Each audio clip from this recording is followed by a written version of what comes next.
Terremoto também foi sentido aqui no nosso país. Em Manaus, prédios precisaram ser evacuados depois que os moradores sentiram o tremor e tiveram que chamar os bombeiros. Por isso, a gente vai até o norte do nosso país conversar com a repórter Tayana Narcisa.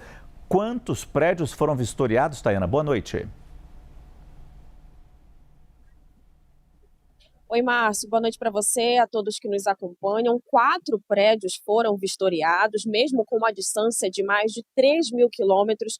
Os reflexos do terremoto registrado nesta segunda-feira na Colômbia foram sentidos pelos brasileiros aqui na região norte. Em Manaus, no Amazonas, diversos moradores, trabalhadores precisaram sair às pressas de prédios localizados no centro da cidade por conta desses tremores. Imagens compartilhadas nas redes sociais mostram aí iluminações, tem persianas se movimentando e várias pessoas saindo às pressas desses prédios. Aí na tela, quem nos acompanha vê essas imagens. Alguns moradores chegaram inclusive a relatar nas redes sociais que sentiram esse tremor de terra que ocorreu por volta de 8h30 da manhã. Segundo o Corpo de Bombeiros, 4 prédios passaram por uma vistoria visual entre os militares que não apontaram nenhum tipo de comprometimento a essas estruturas, nenhum tipo de risco a esses moradores. Alguns dos espaços dos bairros que ocorreram essas avaliações foram Aleixo, Centro, Parque 10 de Novembro e Santa Etelvina.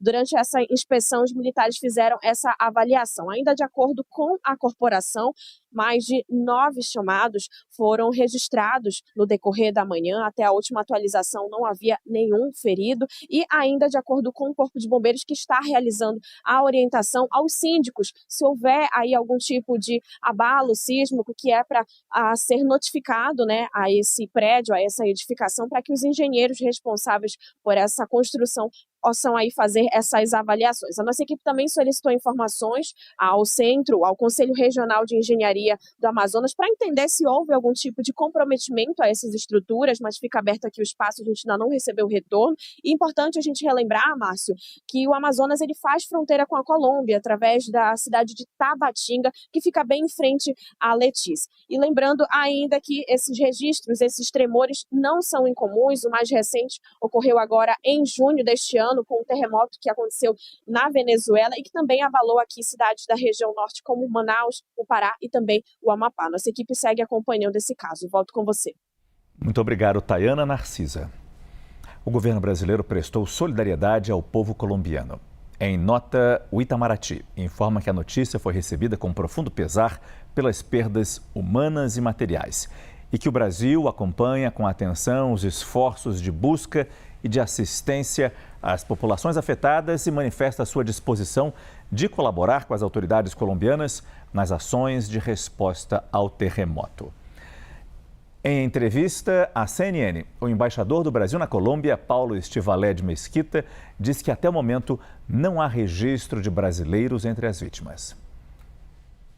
Aqui em Bogotá, o terremoto se sentiu de maneira relativamente suave, em comparação com o que aconteceu no oeste do país, né? Ainda assim, mesmo aqui, em muitos prédios, as pessoas desceram do prédio. Há alguns protocolos para esse tipo de ocasião, em que as pessoas saem à rua, vão para praças para ficar longe das construções.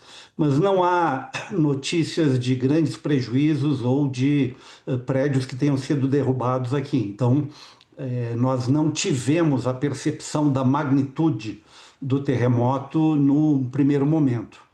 Mas aí começaram a chegar as notícias, né? O terremoto aconteceu por volta de 7h30 da manhã, no horário da Colômbia, e aí nós começamos a receber as notícias e os vídeos também das regiões mais afetadas. E aí nós começamos a buscar os contatos com os nossos amigos e com os nossos consulados honorários nessas cidades, e aí começamos então a nos preocupar. Mas até o momento não há nenhuma notícia de brasileiros que tenham sido afetados diretamente ou afetados de maneira que colocasse em risco a vida ou o bem-estar dos brasileiros nessas regiões.